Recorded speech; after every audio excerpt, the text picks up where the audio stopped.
The Missing Boy's Diary. Part 1. The Dusty Book.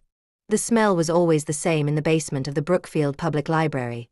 Dry paper, mold, and something else, something sweet and faintly rotten that clung to the cement walls no matter how many times they scrubbed them down.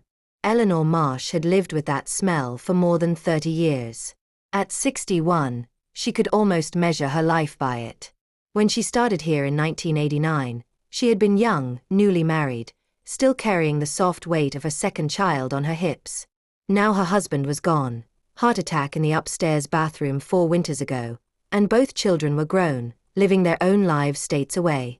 Only the smell remained, steady as the beating of a clock. She had retired last spring, but retirement didn't suit her. She found herself wandering the house, feeding the cat too often, rereading paperbacks with their spines already broken. So she came back to the library, not as an employee but as a volunteer. She shelved books, answered the occasional phone call, and most importantly, worked down in the basement, where the town's forgotten boxes of records and cast-off donations waited for someone to care about them. That Thursday in October, she carried her mug of tea down the narrow steps. The air grew cooler with each step, as if she were descending into a cave. Her shoes clicked against the cement, echoing off walls lined with shelves of yellowed yearbooks, stacked newspapers, and boxes with fading handwriting. She liked the quiet. Up above, teenagers would be laughing over the computer terminals, or some mother would be scolding a toddler for pulling too many books from the low shelves. Down here she could hear her own breath, the scratch of her pen, the rustle of pages. She turned on the desk lamp in the corner and set her tea beside a cardboard box marked Donations 1978. A film of dust coated the top. Eleanor slipped on a pair of gloves, though she knew the paper would cling to them anyway. She lifted the lid.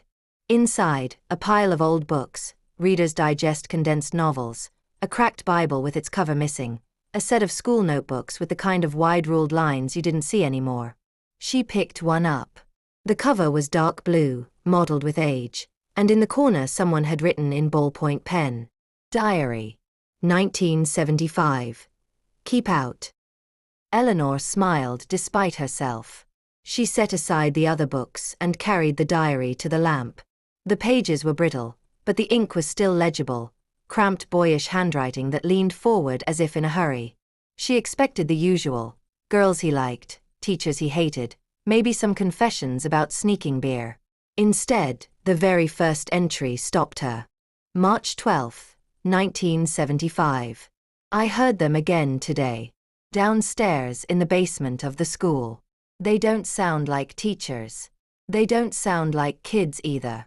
They whisper when the lights go off. I don't think anyone else can hear them but me. Eleanor blinked.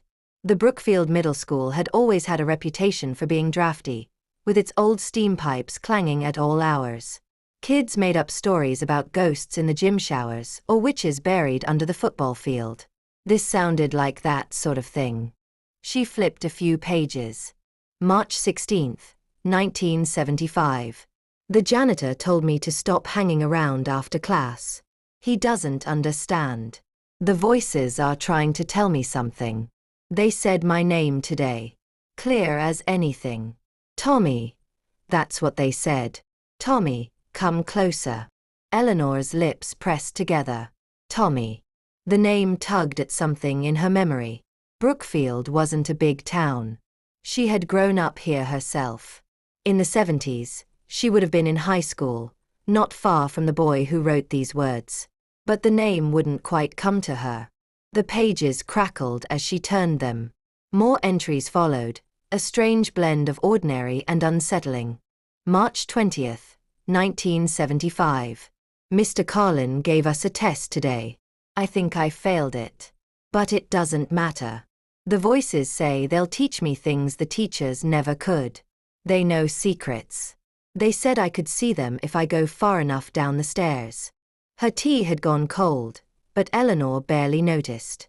She leaned closer to the lamp, reading until the words blurred. Something about the boy's tone unnerved her. It wasn't just a kid making up ghost stories. There was conviction and loneliness. A sound made her lift her head. It was faint, so faint she wondered if she'd imagined it, the shuffle of footsteps. Not upstairs, where she would have expected them, but in the basement itself. Between the shelves. "Hello." Her voice echoed, thin in the concrete room. No answer. Only silence, deeper now, as if holding its breath.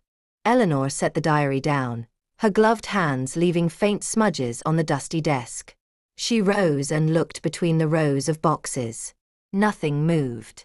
No shadow crossed the single bare light bulb overhead. Still, the hair along her arms prickled.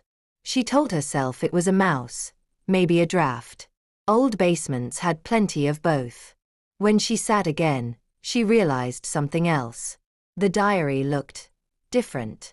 She could have sworn there had only been 10 or 15 pages written in when she first opened it. But now, as she riffled through, she found page after page filled with handwriting. Dozens of entries. Her stomach tightened. That wasn't possible. Unless she had simply misjudged.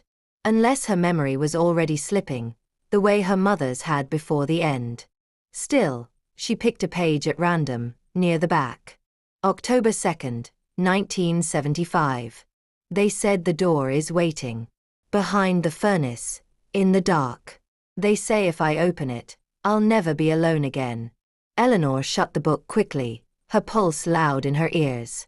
She slipped it back into the box, shoved the lid on, and pushed the whole thing under the desk as if hiding it would erase what she'd seen. The basement was quiet again. Too quiet. Later, when she climbed the stairs with her empty mug, she told herself it was just another old story. Just a boy named Tommy who wrote too many ghost tales in his notebook. But that night, when Eleanor lay in bed, she thought she heard it, a faint whisper, just outside her door. And she could have sworn it said her name.